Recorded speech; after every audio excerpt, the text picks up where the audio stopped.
She was just a puppy, locked in a boiling car, her cries unheard. But when a stranger broke the glass to save her, what followed shook millions. This isn't just a rescue story of healing, hope, and how one tiny life shattered the silence to change another forever. You won't believe what happened next. Her paw prints were smeared across the inside of the window. So many of them, it looked like she'd been trying to claw her way into someone's heart. That was the first thing I saw. The second was her eyes. Not wide with panic, not full of fear. Just tired. Like she was already giving up. It was just after noon in Temecula, California. One of those summer days where the sun feels angry. I was leaving a client's house, toolbox in hand, sweat soaking my shirt when I spotted the silver SUV, parked lopsided in a corner space under full sun, all windows rolled up. No shade, no breeze, no movement. I would have passed it. I almost did. But something stopped me. I still don't know what. Maybe it was instinct, or maybe it was fate. I slowed, glanced over, and that's when I saw the flicker, barely visible through the glare. A shape, small and low, curled tight on the back seat. I stepped closer. The glass burned my hand when I rested my fingers on it. Inside, the heat shimmered like boiling water. Then she moved. Just a twitch of her flutter of breath. A puppy. Young. Maybe 3 or 4 months old. German Shepherd. Her tongue was sticking out a little, pale and dry. Her chest rose fast and shallow, and her paws were pressed against the glass, leaving faint prints as if she'd been trying, over and over, to reach someone. I dropped my tools.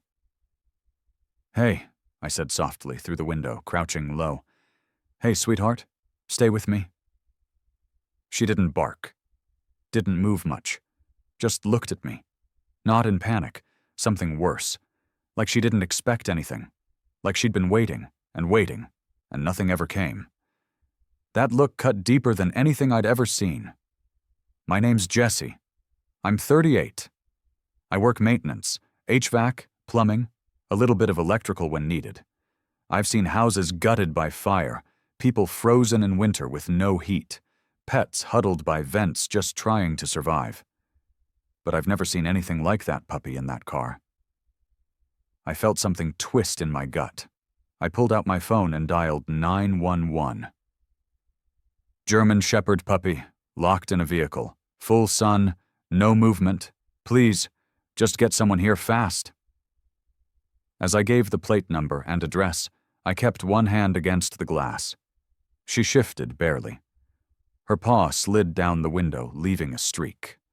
I don't know why, but I whispered, "Hold on. Help's coming."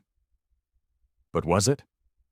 It was 101 degrees that day, on the asphalt, even hotter. Inside that car, it had to be 120 or more. I knew heat like that could kill a dog in minutes, maybe less. And this puppy, she wasn't crying, she wasn't fighting, she was going quiet. That terrified me. I looked around. No crowd, no one paying attention. People walked by, chatting, sipping iced coffees. One guy slowed down and said, "Dog'll be fine. They're built for this." I wanted to scream. Instead, I ran to my van, grabbed a towel, a bottle of water, and my pry tool. I stood by the driver's side, looked in again. The puppy hadn't moved. Her head drooped now, almost touching the seat. I tapped the glass lightly. "Come on, just hang on a little longer." The dispatcher was still on the line. ETA 7 minutes. 7 minutes. That might be a lifetime. I checked the doors, all locked, tried to find a shaded spot on the window to press my face, see her better. Her fur was soaked in sweat, black and tan coat darkened. She looked smaller now, folded into herself. Her breath was still coming, but barely. I couldn't wait. I grabbed the towel, wrapped it around my elbow, and stared at the rear driver's side window. If I broke it, her, but if I hesitated any longer, she might not make it. I whispered a quiet apology and swung my pry tool hard. The glass cracked, but didn't give. Another hit, then another. Finally, it shattered inward, tiny shards spilling onto the seat. The heat hit me like a wall. I reached in, carefully, unlatched the back door, and opened it. She didn't react. Her body was limp, her tongue lolled sideways. I slid the towel under her belly and lifted her slowly, gently. She was hot. Too hot. Her paws were red, raw where they'd pressed against the seat and glass. I carried her into the shade, heart racing, murmuring to her the whole time. "You're okay now. You're okay. I've got you." I poured water on the towel, dabbed her ears, her paws, her chest. Her eyes twitched. A faint tremble passed through her body. She was still here. Barely, but here. By the time fire rescue pulled into the lot, sirens off, but lights spinning, I was holding her close, shielding her with my body. "She's out," I called, "but she's in bad shape." They rushed over. One knelt beside me with a scanner and said, "Pulse is weak. She's severely dehydrated." Another prepped a small oxygen mask, gently placing it near her nose. "What's her name?" one asked. "I don't know," I said, voice cracking. "But she fought hard. She deserves one." The firefighter looked down at her and nodded. "Let's call her Hope for now." Hope. She didn't flinch when they lifted her. She just sagged into the rescuer's arms like a wilted flower. I stood frozen, hand outstretched. One of them looked at me. "You coming with us?" I nodded. I didn't even ask where we were going. Inside the rescue vehicle, I sat beside the crate where they placed her.